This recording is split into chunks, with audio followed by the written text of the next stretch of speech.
एक प्रकार से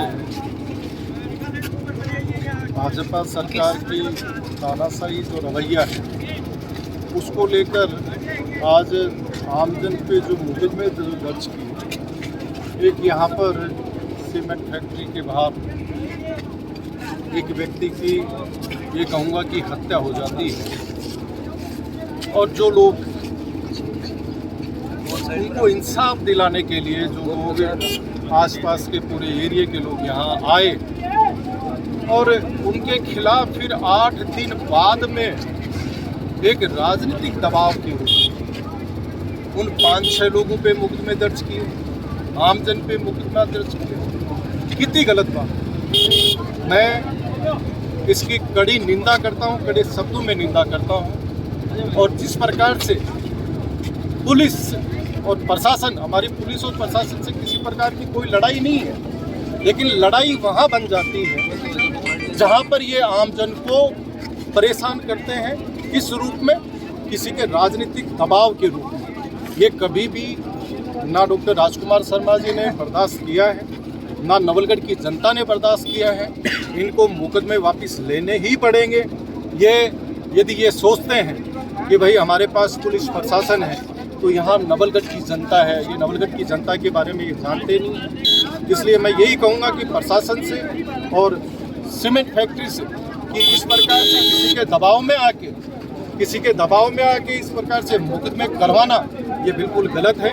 ये आपकी पहली गलती है, इसको सुधारें और आइंदा इस बात को आप ध्यान रखें कि ऐसी गलती दोबारा नहीं हो। दूसरा, कभी भी यदि सीमेंट फैक्ट्री के किसी भी साधन से या सीमेंट फैक्ट्री के अंदर किसी भी प्रकार की कोई अप्रिय घटना घटती है तो उस घटना को लेकर इनको तय करना होगा कि वैसे तो भगवान बचाए कोई भी व्यक्ति इस पैसे को नहीं लेना चाहता है, लेकिन जब परिवार का कोई मुखिया चला जाता है, जब परिवार का पालनहार चला जाता है तो उसके बाद में उसके पास कोई चारा बचता नहीं है। इसलिए ये भी तय हो, खुदा न खास्ता भगवान ऊपर वाला जो है सबको सुरक्षित रखे, लेकिन कोई अप्रिय घटना घटती है तो उसमें तय होना चाहिए कि यहाँ पे नौकरी और साथ में जो एक पैसा जो देना तय है वो पैसा भी तय होना चाहिए, जिससे कि इस प्रकार के आंदोलन और धरना प्रदर्शन और ये नहीं होना चाहिए। क्योंकि नवलगढ़ हमारा जो क्षेत्र है ये बहुत ही शांति प्रिय क्षेत्र है। अब ये जो परिवर्तन हुआ, इस परिवर्तन के अंदर आज जो नवलगढ़ के हालात हुए वो आप सब ने देखे हैं।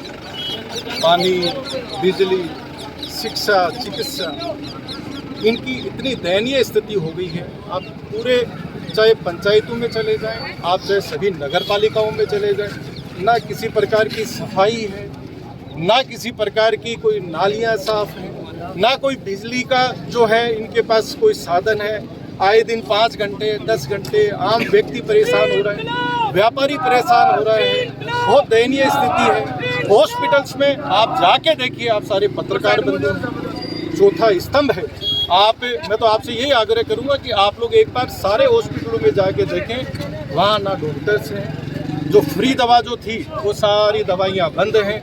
कोई दवाई मिल रही होगी तो सबसे जो कोई 5-7-10 रुपए की जो दवाई होगी वो मिल रही होगी। स्कूलों में स्टाफ नहीं है, कॉलेजों में स्टाफ नहीं है, कुछ भी नहीं है। सारा सब कुछ खत्म कर दिया। जो राजकुमार शर्मा जी ने नवलगढ़ की जनता के आशीर्वाद से, नवलगढ़ की जनता के सहयोग से, कांग्रेस के आशीर्वाद से जो एक यहाँ बहुत बड़ा काम जो विकास के रूप में जो किए थे वो इन्होंने पूरे बिखेर दिए। अब ये बात करते हैं सीवरेज की। मैं एक बात पूछना चाह रहा हूँ, किसी व्यक्ति ने गाड़ी ली और उस गाड़ी की यदि सर्विस नहीं होगी, उसमें डीजल, पानी, ऑयल यदि चेंज नहीं होगा, उसमें यदि ब्रेक वगैरह सही नहीं कराए जाएंगे तो क्या होगा? गाड़ी खराब ही होनी है। ऐसे ही सीवरेज का जब जो 2.5 साल जो पहले का जो काम निकला, आप सारे उस चीज़ के गवाह हैं, सारे नवलगढ़ की जनता उस बात की गवाह है कि 2.5 साल में तो इस प्रकार की जो है अव्यवस्थाएं नहीं हुई। फिर उसके बाद में 2 साल तक अव्यवस्थाएं नहीं हुई, कारण कि उसके बाद में अपने चहेतों के को ठेका दिया गया। वो कुछ जानते ही नहीं है। वो जिन लोगों को ठेका दिया है वो लोग किसी भी बारे में सीवरेज का वो नाम तक नहीं जानते, सीवरेज की व्यवस्थाओं को नहीं जानते, वो क्या काम करेंगे। इसलिए चारों तरफ जो है हालात, हर वार्ड में हालात खराब हैं। आने वाले नगर पालिका और पंचायती राज चुनाव में जनता सिर्फ बटन दबाने का इंतजार कर रही है। आने वाले समय में चारों नगर पालिका, दोनों प्रधान यहाँ कांग्रेस के बनेंगे, नवलगढ़ की जनता के बनेंगे, डॉक्टर राजकुमार शर्मा जी के बनेंगे। मैं ये आप सबसे कहूँ। पासवान जी, 2023 में श्री सीमेंट फैक्ट्री का सबसे बड़ा मुद्दा क्या मानते, कोई राजनीतिक था से फायदा उठा गया था 2023 में श्री सीमेंट का मुद्दा? तो ये तो सबको पता है। आज ये जो लोग बात करते थे बदराना जोड़, मैं वहाँ से शुरू कर रहा हूँ। बदराना जोड़ नवलगढ़ के आम जन को, आम व्यक्ति को, उनको सबको पता है कि ये खातेदारी की जगह बदरी नारायण जी गोयनका साहब की जगह थी। किसी ने जब कहा कि साहब मुझे यहाँ मेला भरवाना है, तो वो लोग मेला भरवाने के लिए उनको दे दिए। किसी ने कहा कि भाई मुझे फुटबॉल यहाँ एक टूर्नामेंट करवाना है या मुझे क्रिकेट का टूर्नामेंट करवाना है। आज मान लो कि आपके पास कोई ज़मीन है, हर कोई व्यक्ति आके ये कहे कि साहब मुझे खाली पड़ी है, मुझे एक फुटबॉल का, क्रिकेट का टूर्नामेंट करवाना है, तो वो टूर्नामेंट करवाने के लिए आपने हाँ कर दी कि खाली पड़ी है, ठीक है, साफ सफाई भी हो जाएगी और एक बढ़िया भी हो जाएगा। जब उन्होंने दे दिया उसके बाद में क्या वो खातेदारी की जगह कुछ चेंज कर सकता है? सबको पता है इस चीज़ का। आज उस समय वो 3 मिनट में भरने वाले लोग, ऑर्डर मेरी जेब में। चलो उन लोगों की बात करना एक प्रकार से बिल्कुल गलत है, मैं बात पे जाना नहीं चाहता, लेकिन 3 मिनट में मेला भरा दूँ। आज 3 साल निकल गए और ये गारंटी के साथ कह सकता हूँ, हम साथ खड़े ना, भरवाओ, क्यों नहीं भरवा रहे। लेकिन जनता को सिर्फ गुमराह किया। वो रोपवे वाले लोग इसके पास आ रहे हैं, देवो ना 25 करोड़ रुपए, तैयार बैठे, वो क्यों नहीं करवा रहे? देवो 25 करोड़ रुपए मांग रहे हैं ना वो, लेकिन वो आगे और वो रोपवे वाले पीछे। वो अब बहाने करने लगे, ये है वो है। घोषणाएं आप देख सकते हो कि हजारों करोड़ की, और जाके स्थिति देखो, किसी भी पंचायत में चले जाओ, किसी भी वार्ड में चले जाओ, सब जगह गड्ढे हो रखे हैं। मतलब मेंटेनेंस तक ये लोग नहीं करवा पा रहे। बात रही सीमेंट फैक्ट्री की, सीमेंट फैक्ट्री के मामले में किस प्रकार से गुमराह किया, आप लोगों ने भी उस समय देखा है। सामान्य मंत्री जी ने उस समय लगभग 800-900 लोगों को लगाया था। आप एक बार इनसे मंगवा लीजिए कि आज कितने लोग लगे हुए हैं। और क्या हुआ, हर घर से मैं सीमेंट फैक्ट्री में एक लड़के को लगाऊंगा कि मैं 5-7 जो इसके दलाल हैं, जो 5-7 जो इसके ठेकेदार हैं, उनकी तो मैं कह नहीं सकता, जो यहाँ की पूरी ठेकेदारी कर रहे हैं। क्यों? ये जो डेथ हुई, वो डेथ क्या कोई बाहर का व्यक्ति है क्या?